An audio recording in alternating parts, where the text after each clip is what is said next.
Magandang araw po sa inyong lahat mga kababayan at welcome back dito po sa Pinas News Review at eto nga, tinawag na ungas, nako PBBM tinawag na ungas mga kababayan. Sumabog sa galit lahat, PBBM dapat kabahan ngayon. Nako yan po ang ating alamin at bibigyan ng reaksyon sa vlog na ito mga kababayan.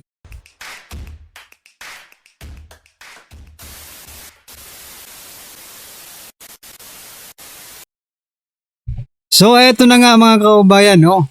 AFP Scout Ranger pumutok sa galit. PBBM tinawag na ungas. Aba, bigyan po natin ng reaction to. Mga kababayan, eto. Pakinggan po natin to at bigyan natin ng reaksyon at opinion. Eto na po. Biyag na ngayon ayaw mo mapag-drug test eh. Ungas ka. Palibasa totoo at yung armed forces mo at saka yung PNP mo, ini-enable ka dyan. Kaya kayo, tinatandaan namin. Lahat kayo. Kayong mga congressman naman, na senator, lahat kayo. Mga magnanakaw kayo. Mga, di lahat pala. Meron palang matitino. Lahat kayong nakikinabang sa resolution number 10. Akala nyo nakalimutan ko? Resolution number 10? Hindi, nakalista yan sa utak ko, sa ulo ko. Resolution number 10. Gigil na gigil ako dyan. Magputragis kayo. Malilit na empleyado ng gobyerno, kahit sino. Mag-clear ng 1,000, hindi mag-clear, tanggalin nyo. Didismiss ninyo, mga animal kayo. Yung resolution number 10 mga kababayan, kung maaalala ko, yan po yung ni Senator Lacson, di ba? Yung liquidation by certification lang, di ba?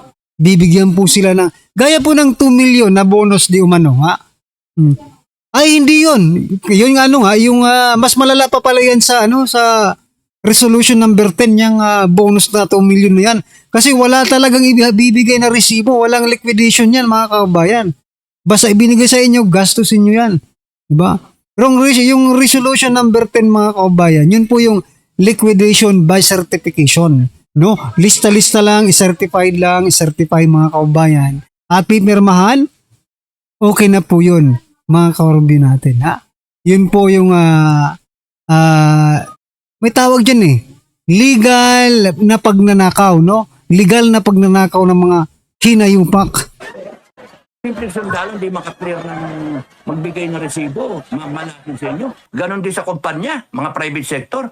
Tapos kayo, milyon-milyon, walang resibo, tarantado kayong mga animal kayo. Mga animal kayo. Ang ganon yung gastusin ng pera ng gobyerno, pera ng taong bayan. Meron pa kayong 2 million na pinag-ano dyan. Mga walang niya kayo. Sige, okay lang.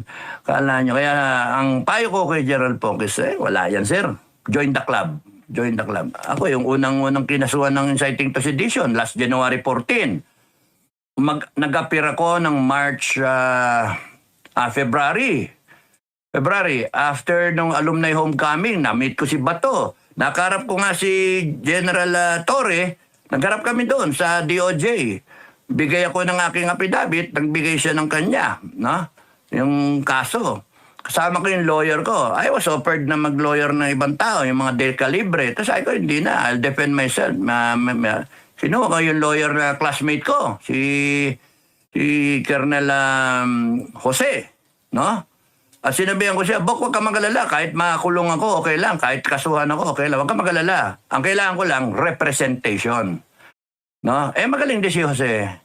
Nag-IG yun sa Armed Forces. So, ang akin, gulat ako, yung sinabit namin na affidavit, ano lang kung ano yung binigay ni Torre, yun din ang depensa namin. Tapos nung nagkarap kami ni General Torre, sabi ko, Nick,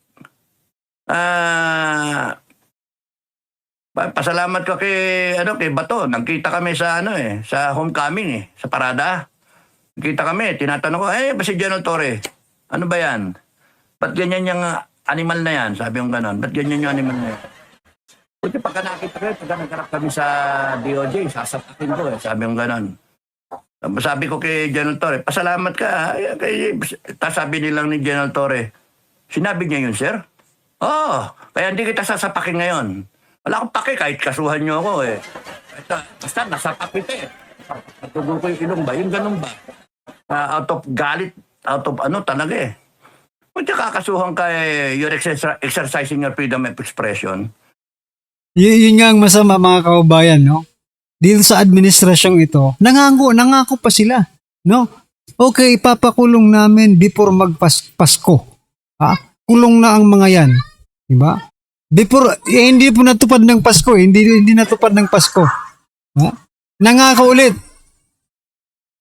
Sa katapusan ng taon, before the year end, no? Makukulong na po sila. Aba, biruin mo, tumawid na po ang 2026 at mag-iisang linggo na ang 2026. Wala pa rin. Ano ang pinakukulong nila? Ha? Ang ipinakukulong po nila ay yung mga taong sabi nga ni Captain Dado, no, na nag-exercise lang po ng kanilang mga freedom, no? Freedom to express, mga kabayan. Freedom of expression. Freedom of speech. Diba? Ini-exercise lang po natin yan. Tapos, yung mga taong ganito pa, na concern, diba? Sa ating bansa, ang kanilang ipapakulong, ang kanilang dadamputin. Nako, mga kabayan, ha? Kasi nga sumusunod sa order. Kaya sabi ni Bato, sir, sumusunod lang yun sa order. Kaya nga sabi ni Nick Torre, in fairness kay Nick, sabi niya, sinabi sir ni Bato yun, gulat siya eh. Ayun. Kaya sabi ko, pasalamat ka kay Bato. Hindi kita sasapakin. Putang ina, pagka nakita ko, sapakin ko yun eh. Tarantado yun, gagawin kong plebo yun eh. Tangina, wala akong pakialam kung Australia, putang. Wait, you call a spade a spade. Pagka kayo, mali kayo. Huwag na kayong maraming angas pa. Pag ako mali, aaminin kong mali ako. Pero yung exercise ng freedom of expression natin, puta na, ginagamit nyo, bendalo kayo, bendalo eh, mali. Nakita nyo si General Pokis. Kasalubungin nyo, kasama yung pamilya o kasama yung asawa. Kasama nyo. Di ba kayo, mga ano kayo? Is that how you treat a veteran? Is that how you treat a Major General? Anak ng to, wala kayong ano, gusto nyo sampulan lang? Gagawin nyo dramatic? Ha? Ay, sabi sa inyo, nagkakamali kayo kasi magsisimpatize ang Pilipino sa underdog. Hindi nyo na maintindihan yung ugali ng Pilipino. Matatanggal ka, Marco, sa totoo lang. Matatanggal kayong lahat at bibitayin kayong lahat ng taong bayan pag ikot ng gulong.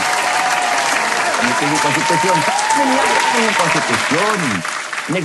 Like, share, subscribe. Panoorin niyo yung video ko, ha. Pag-aralan niyo ng gusto. Banatan niyo ako ng inciting to sedition, inciting to rebellion. Putaragis kayo.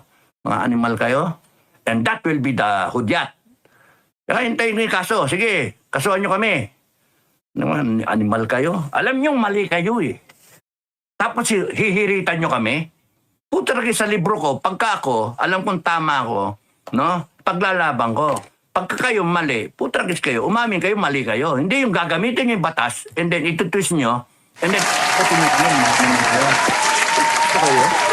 Putragis kayo, kayo nandiyan, kasi yung AAP at saka yung PNP, hawak ninyo. Yun lang yun. Kasi kung hindi nyo hawak yung AAP at PNP, wala na kayo dyan, matagal na. Kaya matakot kayo, pagka nahawakan ng taong bayan yung AAP at yung PNP na yan, pagka nahawakan niya ng taong bayan, at sumunod sa taong bayan, sa tingin ko, susunod sa taong bayan ng AAP at PNP. At kung hindi, civil war tayo. Tangina ninyo. Takutin nyo kami. Gago kayo. Binababoy ninyong Pilipinas, mga animal kayo. Sige, mag-defend naman si General Pokis. And he will defend himself in court. And this is just designed para tumahimik siya. And let me tell you, kahit 10 pa ang kaso ninyo, sunod-sunurin nyo, triple M yan, sir. Sir, ano yan? Gold Cross. Triple M yan, sir. Kasi, inciting to sedition, inciting to rebellion, ba, 2 medalya yun. Tapos nun, spearhead device, sunod-sunod. Ay, okay lang yan, sir. Because you will be remembered by the Filipino people as the man who started, who never let up, who continued fighting for the Filipino people. And you will be remembered in history, and these people, all of these, they will all not be remembered.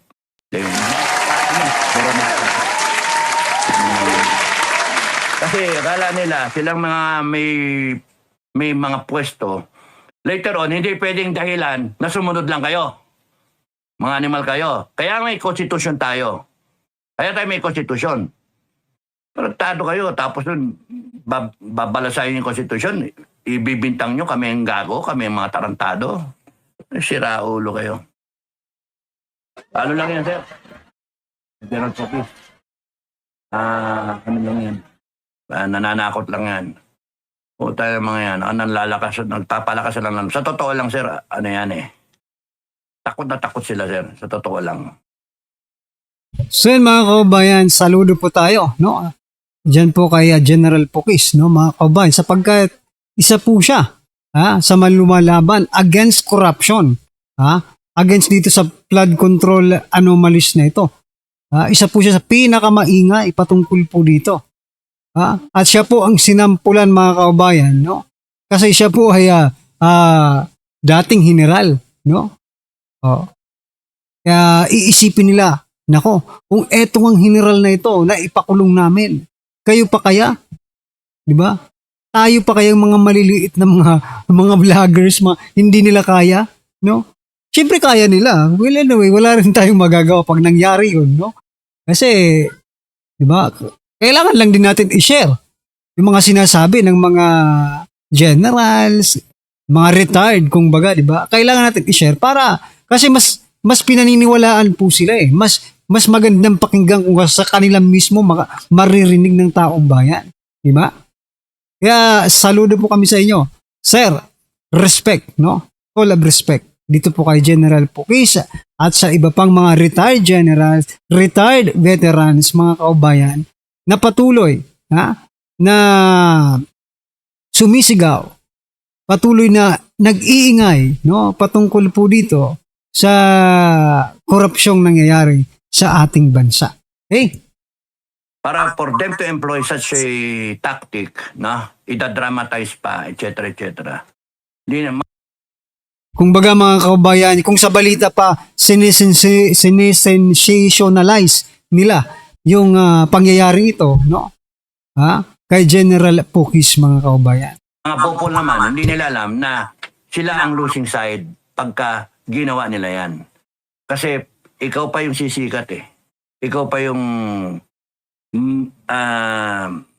ma-ensure yung pangalan mo, sir, sa history. Yun yun.